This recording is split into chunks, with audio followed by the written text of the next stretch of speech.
And welcome back. And as I said before the break, we've got a big round of matches on this afternoon, round 3. No bigger than the one out at the Ring Road Recreation Reserve, the Belpost Hill Panthers. They're in a great winning streak at the moment, and they take on the North Geelong Magpies, who went back on the winners list last week. And Dale, I am so excited about this. I reckon this is a big opportunity for the Magpies to notch up a big win against a big side. What do you reckon? Well, I wish you all the best, Dick. Oh, thanks.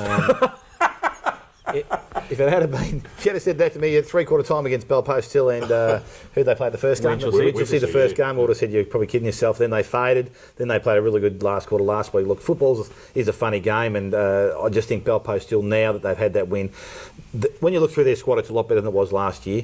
They've got players through every line. Jovanovic's just one of those blokes who can be a bit of an enigma. He can either kick 5 or 6, but it depends on how his day's going. He might turn his head down, and that could be a negative for the side. But while they've got him playing up forward and Grigic also through centre-half forward, and if they can still... I don't think Venner played last week from all reports, so his circumstances are. But they've got a good little 2 young blokes playing in the ruck in Barton and Symes, who is an under-18 kid, could have played last week in under-18s. And they've got a good lot of running players through the middle of the ground, and they use the ball very, very well. Having said that, Briggy is the bloke that they've got to make sure that they contain, and obviously the nephew. But again, Kane Swinnerton doing a job by himself. That's the only thing that North Geelong, I think, have fallen down in their recruiting side of things. If they could get another ruckman in there to help him out, they would be a better side, a lot better side. And for that point of view, I'm going to stay with the Belpost Hill at the home ground advantage. Jake, a well-known name synonymous with AFL football, playing as a rover for the North Geelong Magpies last week, impressed me greatly. A fellow by the name of Mark Harvey. Absolutely sensational. Have you come across him yet? No, well, we haven't seen We obviously haven't seen North Geelong yet, but No, I'm siding with Dale today. I think our Belpost Hill will be a cut above the Magpies today, I would have thought. But it was good to see Briggy and Elsie combined for 11 goals between them last week. So they're going to kick plenty of goals between them this year. I suppose they're going to be a chance every week, but Belpost Hill are probably still one of those better sides in the competition. And I just don't think they'll have enough power today to overdo the Panthers. Might be a big day for Matho too, mate, if he's going to play in Jovanovic all day. He's a reliable kicked 4 last week as well, so he's back in form. Gergic's only just a French footballer though, isn't he? I mean, up against the Magpie power.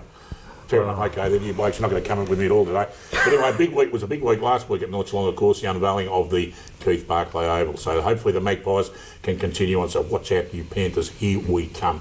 Out of the Inverleigh Oval, they take on Winchelsea, whose bubble did burst last week after we thought when they knocked off Belpost Hill they were looking like everything.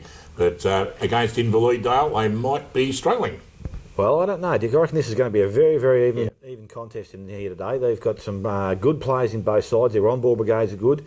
Their ruck division with Hybens up against Warren Attrell will be a good contest.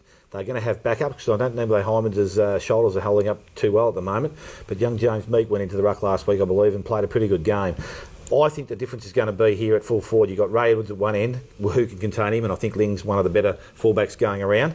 And I also think at the other end of the ground you've got Owen Lewis, and this bloke is mountain, as you said, Dick. It's a mini you, and probably me to an extent. But this bloke can play footy, and I think he's going to be the difference once again. If they can get enough ball down to him and quickly through Toby Prendergast, through the Jace Kelly in the middle of the ground, Clayton Trotters, I think they're just going to have control that through. So if Winchelsea can slow the delivery getting into him, I think they're a great chance. But if they get a run on Inverleigh out there, I think the big fella might have a day out, and I don't think they've got anyone to stop him. Yeah, well, interesting with the weather today. It's supposed to be a little bit on the damp side with a bit of wind around. Might make it an even game. Jake, do you believe Inverleigh be too good for Winch? Yeah, you think so. In my opinion, this is match of the round, though. That there's 2 up-and-coming sides of the competition. I think they'll both play an exciting brand of football. And I suppose the funny thing we've seen pre-season was we were all talking about Inverleigh's setup up forward with Forbes and Murphy, but they're both injured at the moment. And one name that's really popped up out of nowhere is Ryan Gerard. He's sort of one that we didn't really mention pre-season, but he's kicked 3 last week and he's kicked 3 again the weekend before that. So he's one that Winchelsea have to worry about as well, because it's not just Owen Lewis, but they've got a pretty potent forward line set up out at the moment. For Winchelsea, I suppose Andrew Leake's one. We saw him first round against Belpost Hill and he was impressive, and he was best on ground for Winchelsea again last week. So he's one that Inverleigh are going to have to contain. I give Winchelsea every single chance of winning today. I wouldn't be surprised if they do, but they are Inverleigh Hawks for me today. I think they're on top of the ladder at the moment, and they're going pretty well. Jeremy's season will probably start on Owen Lewis, I reckon. Do you reckon, Jake? Yeah. And if he can actually hold him, he didn't do a bad job the week before up at Belpost Hill either. So I just think his body size is just too big, and I just don't know whether they've got anyone to hold him. Cry versus Anarchy out at the Devil's Playground. Two sides that are just struggling a little bit at the moment. But I'd sort of favour Anarchy at this stage, Dale. Look, it's pretty hard to read the form of these two sides. Corio beat Geelong West, I think, in the first game or second game last week. First game they got overrun by Thompson. We saw Thompson the weekend and they were probably a little bit disappointing. Anarchy played East Geelong and only got beaten by 20 points, yet fell away last week. So, it's going to be hard to really get a feel on this game. I suppose if you're looking for the experience, you've got a lot of those Corio blokes in there. Stewart's good, Potter's playing good football, or he can play good football.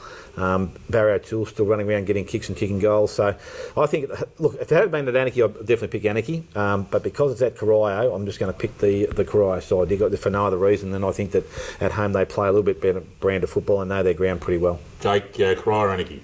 Yeah, it's pretty much the same as Dale. I think Anarchy's certainly every chance, but I'll be picking Corio because they're at home.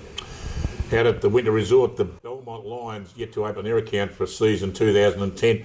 They take on a pretty well-informed Werribee Centrals, and I guess, Dale, if ever the Belmont Lions needed to get a win on the board to get the season going in front of their home crowd, their sponsors, out at the Winter Resort, they've got to do it today. Won't happen. Okay, but we've got to... No chance. Now, come on, we've got to build them up, mate. We've Well, got a chance. You want to build them up, Dick, but you've got to look at results over the last couple of weeks. And having seen the Werribee side last week, you get a bloke like David Leach and David Bourke who run through the middle of the ground. They'll kick the ball from there. As I said, the kid Hall plays in the wing. They'll kick him from backward of centre on that small oval.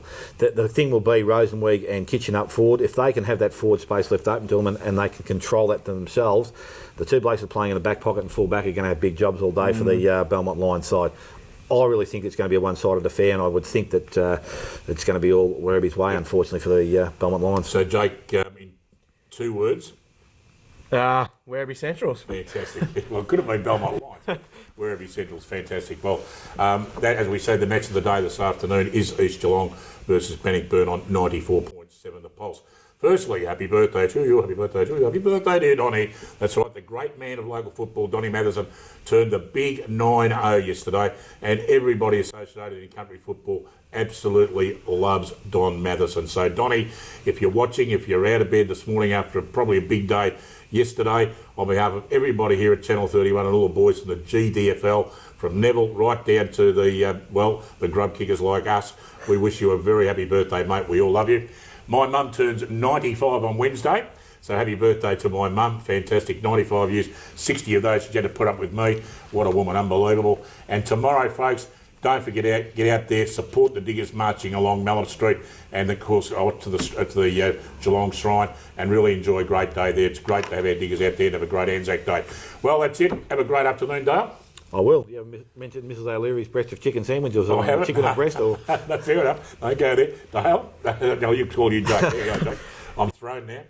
Yeah, I'm looking forward to getting out to East Geelong today to see the reigning premiers again. And as you said, the facilities out there are fantastic, so it's going to be a great day. Fantastic. Stay tuned for Daryl Pittman and the boys. Benny Bennett and Daryl Pittman. Oh, I do love a Saturday. Oh, yeah, time for me to go, folks. See you all again next week. Have a great afternoon in footy. Bye for now.